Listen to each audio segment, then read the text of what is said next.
All right, so we're ready to fire this thing up.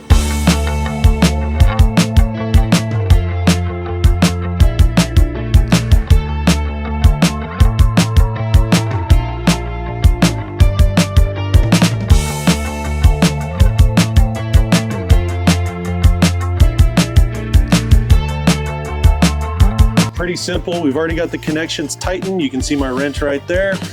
All I have to do to get this generator started up is switch on the main. And fortunately, this one does have a start-stop function, so I just push this button, give it a second, and it'll fire right up. Okay, so what I've done here, this is a simulation, and so the first step that I had to do was tell the A gate to go off the grid. One key thing that you need to understand, the generator will not work with the A gate if you are connected to grid power. So if your grid is down, you can skip that step, but we've gone in and we've manually told the A gate to go off grid so that we can complete the rest of this process. I am in the settings on the Franklin app, and what you can see here, there are multiple different settings. We're gonna go to generator, and then we're just gonna simply click run now. This will take a minute to set up. As you can see, it now says stop now, which means the generator startup process is officially started. From here, it's gonna take about 2 to 4 minutes for the A gate to read the power coming from the generator, verify that it's clean power, and that it's going to be usable for the battery before it fully switches over to the generator power. Okay, so as you can see, we've waited about 2 or 3 minutes. You can hear the generator has started to rev up slightly. That's because it's now providing power directly to the home. If you look in the app, now you can see that the home is consuming. It still hasn't started powering the battery. That's going to take another minute or so. But here in just a minute, you should see and hear the generator start to rev up as that battery recognizes it's got a clean source of power and it can start to power up. All right, and now as you can see, the battery has recognized that it's got a clean power source and it started to pull power from the generator. You can hear that generator start to rev up as it starts to produce more power.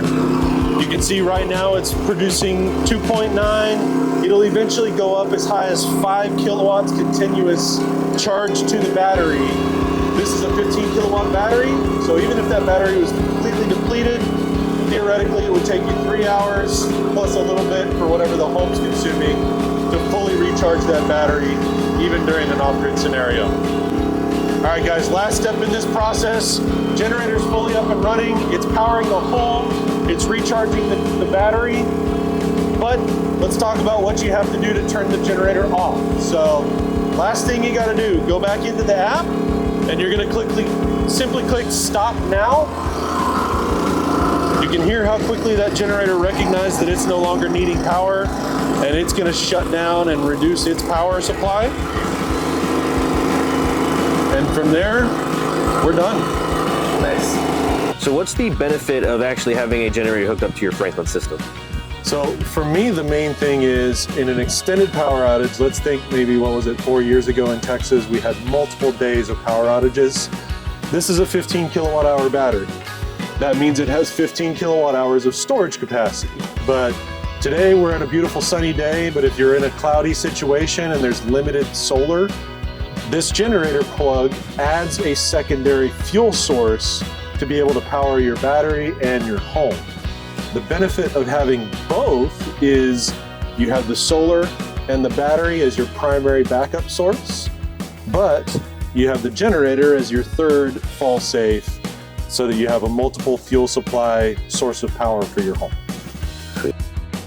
So we just had a great conversation with the homeowner here on site, and one thing he wanted to make sure that we highlighted was the Franklin customer support.